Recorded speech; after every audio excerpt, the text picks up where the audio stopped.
दोस्तों, आप सभी का स्वागत है हमारी न्यू वीडियो में। तो दोस्तों, आज हम पढ़ने वाले भारत की प्रमुख नदियों के बारे में, तो जो कि कई सारे कंपटीशन एग्जाम में जो है इन्हों से जो है 1 या 2 नंबर से जो है क्वेश्चन जरूर आता है। तो हम आपको जो है फुल डिटेल्स में वो भारत की प्रमुख नदियों के बारे में जो है बताने वाले हैं। तो जो है सबसे पहले हम देख लेते हैं भारत की नदियाँ। तो जो भारत की नदियाँ हैं, इन्हें 2 भागों में बांटा गया है। पहली जो है नदियाँ हैं हिमालयी नदियाँ, इन्हें जो है हिमालयन नदियाँ भी कहते हैं। और दूसरी है प्रायद्वीपीय नदियाँ। हिमालय नदियाँ और प्रायद्वीपीय नदियों में क्या अंतर है? तो उसमें जो आप देख सकते हो, हिमालय नदियाँ वे नदियाँ होती हैं जो हिमालय से निकलती हैं, और इनमें जो है पानी जो है हिमालय में जो बर्फ और ग्लेशियर होते हैं उनके पिघलने से जो हिमालय नदियों में पानी आता है। और जो प्रायद्वीपीय नदियाँ होती हैं वे जो है दक्षिण भारत में निकलती हैं, जो कि दक्षिण भारत या मध्य भारत से निकलती हैं। और जो प्रायद्वीपीय नदियों का जो पानी होता है जो है, ये नदियाँ मौसमी होती हैं। इनमें जो है पानी मौसम के अनुसार रहता है, क्योंकि वर्षा ऋतु में इनमें पानी भर जाता है, तो जो है मौसमी नदियाँ होती हैं। तो आप देख सकते हो हिमालय नदियाँ भी कई प्रकार की होती हैं। तो हिमालय नदियों को हमने कई भागों में बांटा गया है। सिंधु नदी तंत्र, सिंधु नदी जो है एक हिमालय नदी में आती है, और तंत्र हमने इसलिए बोला है क्योंकि यह सिंधु नदी बहुत सी नदियों से मिलकर बनी होती है, तो इसलिए हमने तंत्र बोल दिया। तो यह सिंधु नदी तंत्र, ब्रह्मपुत्र नदी तंत्र, गंगा नदी तंत्र, ये आता है हिमालयी नदियों में। और प्रायद्वीपीय नदियों में भी मध्य भारत और दक्षिण भारत की प्रमुख नदियाँ आती हैं। इस वीडियो में हम आपको बताने वाले हैं सिंधु नदी तंत्र के बारे में। इसके जो है सिंधु नदी तंत्र के बारे में आपको पूरी डिटेल इस वीडियो में मिल जाएगी, आपको कहीं पर भी जाना की जरूरत नहीं पड़ेगी। ये तो हम स्टार्ट करते हैं। सबसे पहले सिंधु नदी तंत्र, और ये सभी आपको मैप द्वारा बताई जाएगी। तो सिंधु नदी, सबसे पहले हम टॉपिक डाल लेते हैं सिंधु नदी। तो इसकी लंबाई जो है सिंधु नदी की जो है 2880 किलोमीटर जो है सिंधु नदी की जो है लंबाई है। और इसका उद्गम स्थल है मानसरोवर झील, जो कि तिब्बत में, चीन में तिब्बत में है मानसरोवर झील, उसी से जो है सिंधु नदी निकलती है। और इसका जो है मुहाना है वो है अरब सागर में। जो है सिंधु नदी जो है पाकिस्तान होते हुए अरब सागर में गिर जाती है। और इसकी जो है सहायक नदियां हैं झेलम, चिनाब, रावी, ब्यास और सतलुज। तो हम इन्हें मैप के द्वारा समझ लेते हैं। तो दोस्तों, आप देख सकते हो जो ये वाली जो नदी जा रही है भारत के नक्शे में, तो ये जो है सिंधु नदी, और ये आप जो है झील से देख रहे हो ये है मानसरोवर झील, जो कि चाइना में तिब्बत में है। तो आप देख सकते हो ये सिंधु नदी है, और ये सभी इसकी सहायक नदियां झेलम, चिनाब, रावी, ब्यास और सतलुज। और ये सिंधु नदी है जो 3 देशों से होकर गुजरती है। सबसे पहले जो है चीन से निकलती है और भारत में अंदर एंटर करती है। भारत के लद्दाख शहर से एंटर करते हुए पाकिस्तान में जाती है, और पाकिस्तान से जाते हुए अरब सागर में जो है सिंधु नदी जो है गिर जाती है। तो जो है मानसरोवर झील से जो है 2 नदियां निकलती हैं, एक जो है सिंधु नदी और दूसरी है सतलुज नदी, जो कि मानसरोवर झील से निकलती हैं, जो कि चीन में है। और सिंधु नदी के जो है दाएं तट पर जो है भारत का लेह शहर स्थित है।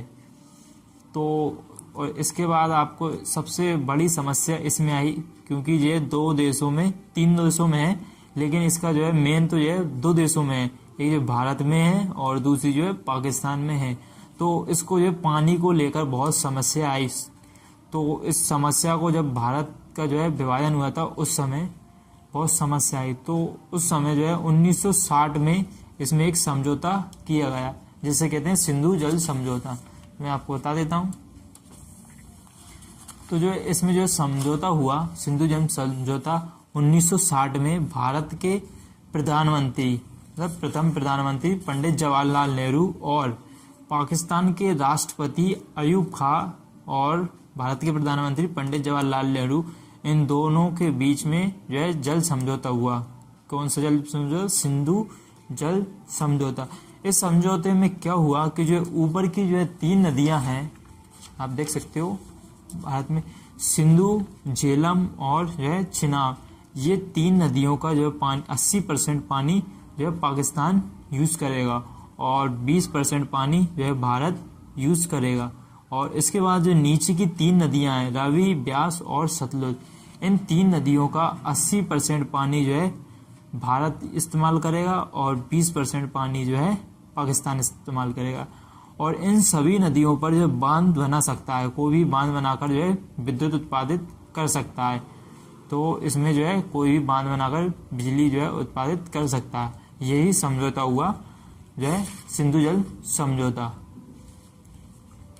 तो इन सभी नदियों का हम जो है उद्गम देख लेते हैं। ये सभी नदियां जो है कहाँ कहाँ से निकलती हैं और जो है इनका जो है मुहाना कहाँ पर है।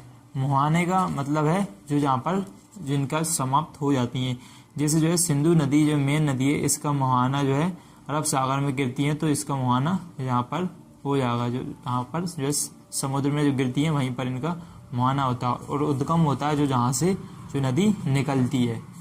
तो हम जो सभी जो इसकी सिंधु नदी की सहायक नदियाँ उनको देख लेते हैं। तो देख सकते हो आप। तो देखो सकते हो चिनाब जो नदी है, इसको जो है चंद्रभागा नदी भी कहते हैं, क्योंकि जो है चिनाब नदी जो है 2 जो छोटी छोटी नदियों से मिलकर बनी है, चंद्र और भागा। तो इसलिए इस नदी को जो है चंद्रभागा नदी भी कहते हैं। तो इस नदी का उद्गम स्थल है बारालाचा दर्रा, जो कि है हिमाचल प्रदेश में।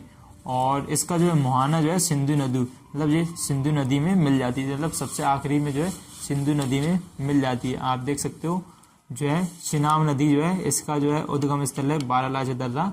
और जो जहाँ से जाती हुई है सिंधु नदी में, जो यहाँ से ऐसे जाती हुई सिंधु नदी में जो है मिल जाती है, यहाँ से जाती हुई ये है चिनाब नदी, यहाँ से ऐसे जाती हुई में जो सिंधु नदी में मिल जाती है। और ये चिनाब की ये सभी जो है सहायक नदियाँ हैं, झेलम, रावी, ब्यास और सतलुज।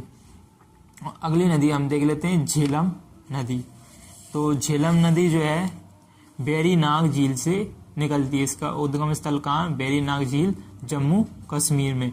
और इसका मुहाना जो जहाँ पर ख़त्म होती है वो है चिनाब में। तो हम देखते हैं मैप की मदद से। तो देख सकते हो आप झेलम नदी जो है वेरीनाग झील से निकलती है, जो कि जम्मू कश्मीर में, और ये होते हुए जो है ये चिनाब नदी में मिल जाती है। देख सकते हो ये चिनाब नदी जा रही है, इसी में जो है झेलम नदी मिल जाती है, और ये मिलकर सीधी जाती हुई सिंधु नदी में मिल जाती है। तो अगली नदी हम देखते हैं रावी नदी। तो जो रावी नदी है वो रोहतांग दर्रे से निकलती है, जो कि हिमाचल प्रदेश में है। और यह नदी भी चिनाब नदी के साथ जुड़ जाती है, और इसका मुहाना कहाँ है? चिनाब नदी। तो हम मैप की मदद से देख लेते हैं। तो देख सकते हो आप रावी नदी ये है, ये रोहतांग दर्रे से निकलती है, और जहाँ से जाती हुई ये भी जो है चिनाब नदी में मिल जाती है। चिनाब नदी सीधी है, इसमें जो है रावी नदी भी मिल जाती है। इसके बाद हम देख लेते हैं ब्यास नदी। ब्यास नदी आप देख सकते हो यह रोहतांग दर्रे से निकलती है हिमाचल प्रदेश में, और जो है सतलुज नदी से जो है मिल जाती है। हम मैप की मदद से देख लेते हैं। तो आप देख सकते हो यह है ब्यास नदी, जो कि हिमाचल प्रदेश के रोहतांग दर्रे से निकलती है, और जो बहते हुए सतलुज नदी में जो है मिल जाती है। तो जो है ब्यास नदी की एक खासियत ये है और है, क्योंकि क्या है कि ये जो है भारत से ही इसका उद्गम होता है, और जो है भारत में ही इसकी जो है समाप्ति हो जाती है। कौन सी नदी? ब्यास नदी। और इसके बाद हम अगली नदी के बारे में देख लेते हैं। अगली नदी है सतलुज नदी। जो सतलुज नदी जो है राक्षस ताल से जो है निकलती है, इसका उद्गम है राक्षस ताल, जो कि मानसरोवर झील तिब्बत में है। और ये नदी भी जो है चिनाब नदी से जाकर मिल जाती है। तो हम मैप की मदद से देख लेते हैं। तो आप देख सकते हो सतलुज नदी ये भी जो है राक्षस ताल मानसरोवर झील के पास से ही यह नदी भी, सतलुज नदी भी निकलती है।